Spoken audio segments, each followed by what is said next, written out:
السلام عليكم، مرحبا بكم معنا في صفحتي في الفيسبوك وفي التيك توك وفي اليوتيوب. ان شاء الله يعجبكم كل الوصفات. اليوم راح نعمل معكم وصفة كيكة في الكاسات بدون فرن. ان شاء الله يعجبكم وتجربوهم وشوفوا كيفاش جاو معنا.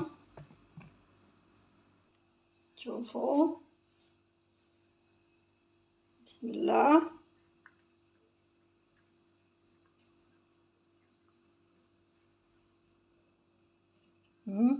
ولا أروع، خفيفة. يا سلام.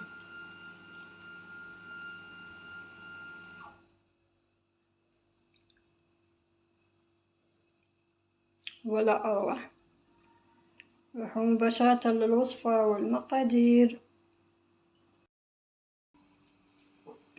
راح نبدأ على بركة الله. راح نعمل معكم كيكة ولا بالفناجيل بدون فرن. ان شاء الله يعجبكم اي فناجيل عندكم.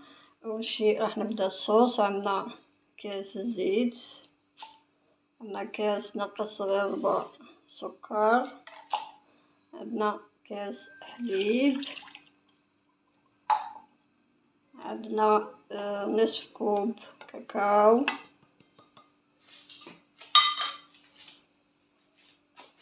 نرحوه نطحنوه.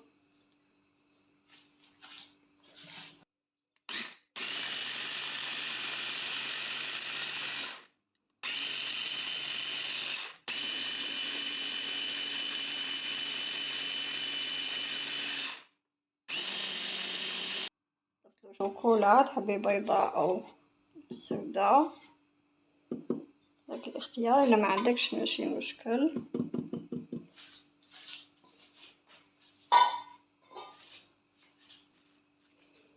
هكذا وناخدو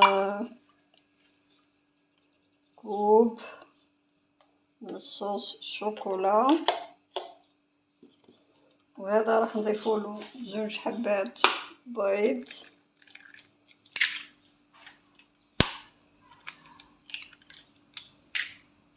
فاني،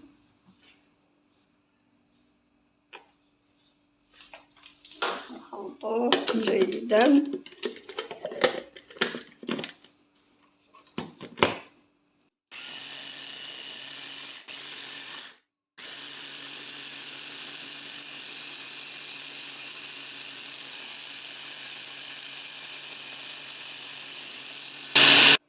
هكذا راح نفرغ الصوص باقي المكونات هنا.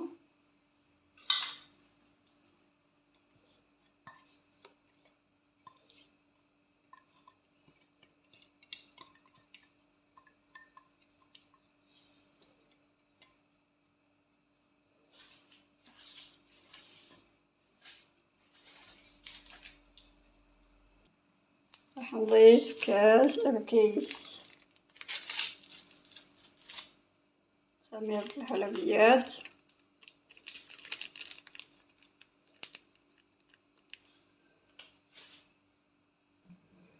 هكذا. وعندنا كاس فرينة،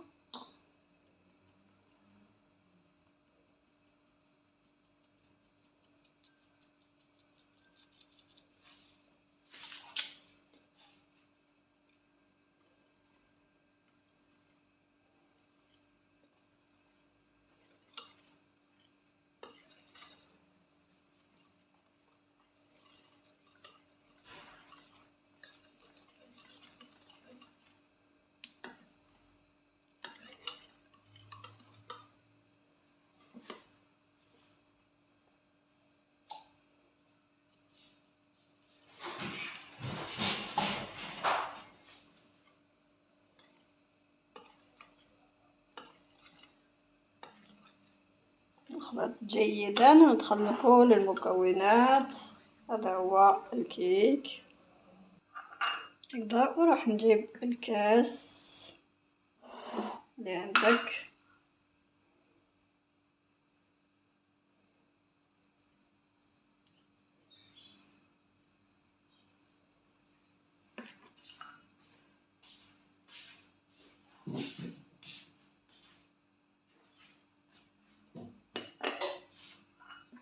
نحطهم في مقلاة تكون عندها غطاء ولا قدر، نديرو الماء سخون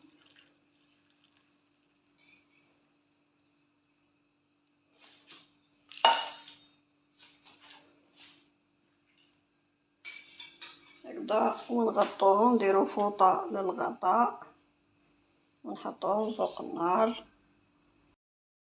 هكذا فوق النار 20 دقيقة أو 12 دقيقة ونحوها. بعدنا مديروش الفوطة، أنا لصقت لي، لازم تكون الغطاء عالي.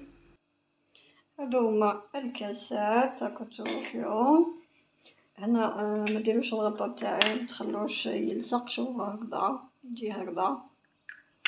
ونديري موس المغرف باش تشوفي إذا طاب الداخل. عندي حليب مع صوص كراميل ولا تحبي القهوة وتشربيهم هكذا.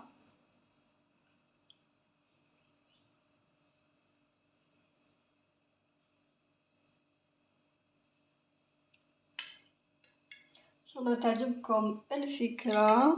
كيكات في الكاسات بدون فرن، في المقلاة الطيب، نشربوهم كامل. هذاك الصوص اللي نحيناه اهو، نزينو به من فوق الكيكة.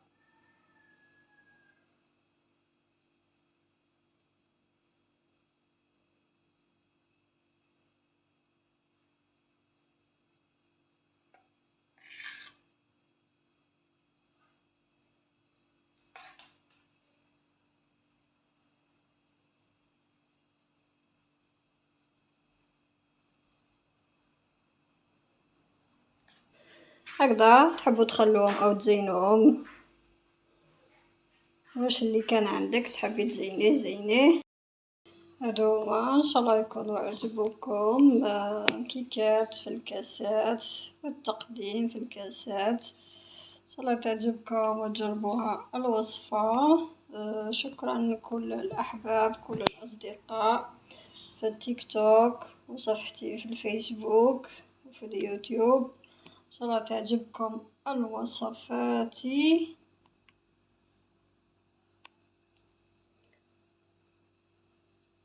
نتلاقاو في وصفة أخرى إن شاء الله.